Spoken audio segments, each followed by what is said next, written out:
Red light going on. Set to go, they're off, they're racing. Dust aside, may this be the one. They were the first to get going. The favourite jumped away okay, Just Walter John. 87 Lads going to lob right behind the speed. Over on the inside, Invincible Sin. Just Walter John sitting a little wide, going forward shortly after the start. It's stablemate further back there in the clear in Written Words. After a length and a half behind them, Finito Webb being followed by Direct Debit. Last of all is Hamizu. Nearing the turn, 500 to go. Dust aside. Steady them up, arches the neck, leading the way from May This Be the One. Over on the outside, Just Walter John covering additional ground. Right there handy with the leaders though on turning. Back on the inside, Invincible Sin. 87 Lad is in the middle, followed further back by Written Words. At the 200, Dust aside, joined now by Just Walter John. And the stablemate, Written Words, has gone up very quickly to grab it. It put pay to it, Written Words, and Written Words comes away. Written Words made an absolute lie of its Geraldton run to beat. Second home, Just Walter John. Behind them for third, May This Be the One, possibly from Dust aside, 87 Lad. In behind them, Hamizu picked off a few late. Direct Debit further back. Dropping right off next of all was in Invincible Sin, and it beat one to the line, and that there is Finito Webb, one of the other debutantes back there last. Gee, Written Words, it has put them away, sprinted very quickly, settled back off the pace in the clear, and has gunned them down. It went to Geraldton, $1.95 favourite there, and the run was just simply too bad to be true. It won in a canter in its trial before then, and certainly a great deal of pleasure from Taj Dyson with the victory over Just Walter John. The stablemate did cover a bit of ground, sat 3 deep, couldn't quite get in, and May This Be the One will be third home, number 7 in front of Dust aside, which had led them up in 58.06. 58.06, 1 1/4 by 2. Not quite sure for the reasons why. It went there with a very, very good rap on it up to the Midwest in easier company. Drew 13, but rode the speed there that particular day and was a shot duck on the corner. And today it sat back and has just delivered an absolute knockout victory by winning Rupert from Chitta, and prepared by Mitch Pateman, who gets the Quinella, but not probably in the order that most would have thought. Just Walter John by Snippet Son second, Pat Carberry, and third May This Be the One, Lucy Fiore for the Harrison stable. By Rommel, the third place getter. 33.80 the last 600, 33.80. Written Words having its fourth run this afternoon, and has run to its real ability there. And a nice boost for Taj Dyson. He's been doing it really tough lately, Taj.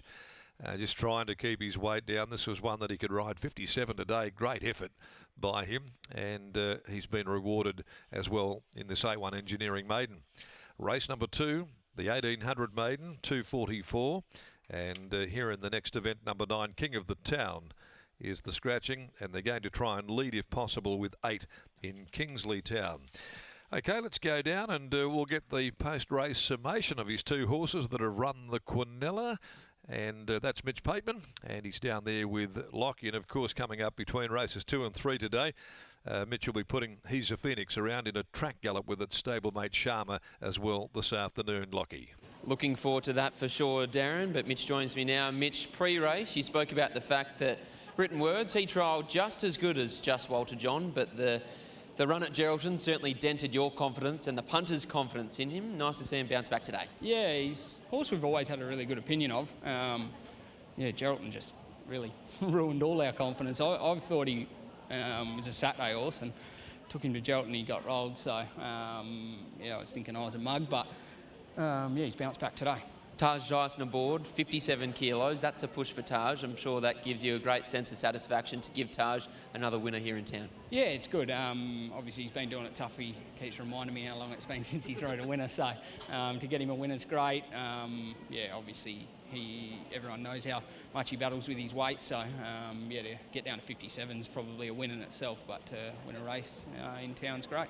Where to next for a horse like him? Does he go straight to a Saturday, or is he the type of horse that just needs to learn his craft a little bit and go through the grades at this early stage of his career? Yeah, he probably needs to keep building his confidence. I wouldn't throw him to the wolves too quick, but I'll just see what's around. Probably keep him at 1,000, and all 2 runs now at 1,000 have been good. So we'll keep him at 1,000 and see how he goes. His stablemate, he went around as the favourite. In the end, he was the beaten favourite, but he lost no admirers there. No, he went super. He's just, I have noticed he's got a little bit of a tendency to want to not step. He didn't step great in his trial, but he must have. So not a lot Pat could have done then, but you need to get him jumping better if he's going to win races. Can Diamonds and Rubies jump back to her best? Blinkers on back to 1,200 later today? Yeah, I really like her. I think she's gone really good last start, and she went super first start, back to 12. She should be fit for the 1,400s, and these horses might win after going to Geraldton. Well done here. Thanks, mate. There's Mitch Pateman, and here's Taj Dyson. Who's just having a very well-deserved drink here after winning the first. Taj, obviously, let's start with the horse. Got a beautiful run in behind the stablemate who got caught a little bit wide there, but he let down nice. Yeah, he did. Mitchell thought that he'll be better ridden a bit more neutral and ridden with a turn of foot late. So we did that, and he actually was struggling to travel a little bit throughout. But when I was able to find the stablemates back and tracking the race, so I was pretty happy with that. Obviously, he went to Geraldton, he sat in the breeze at 1,200 and he popped. Is it maybe keep him at 1,000 or keep him ridden that way, just a little bit more conservative? I think ridden that way, and that's nothing of Paddy's fault. He's done a lot of work with this horse too, so I've got to thank him for that. But I think he was just the type of horse that might just be better ridden with a conservative mind. And what about for yourself? 57 kilos, would have been hard work. Definitely not easy. I was sitting in the spa this morning thinking maybe it's time to retire again. No, all jokes aside, it's been a tough last 6 months, and I've taken 57 just to try and get as many opportunities, and I suppose the hard work's paying off. And you must be proud of yourself still being able to get to 57 just alone, let alone riding winners. Yeah, it's definitely not easy. I mean, before my fall about 7 months ago, I was riding 57 consistently, but after that, having the fall in the middle of winter didn't help. Having time off, the weight kind of went through the roof again, so to be able to get down to 57 again is a pretty good effort, I thought. And obviously to ride a winner for Mitchie, who's a big supporter of yours.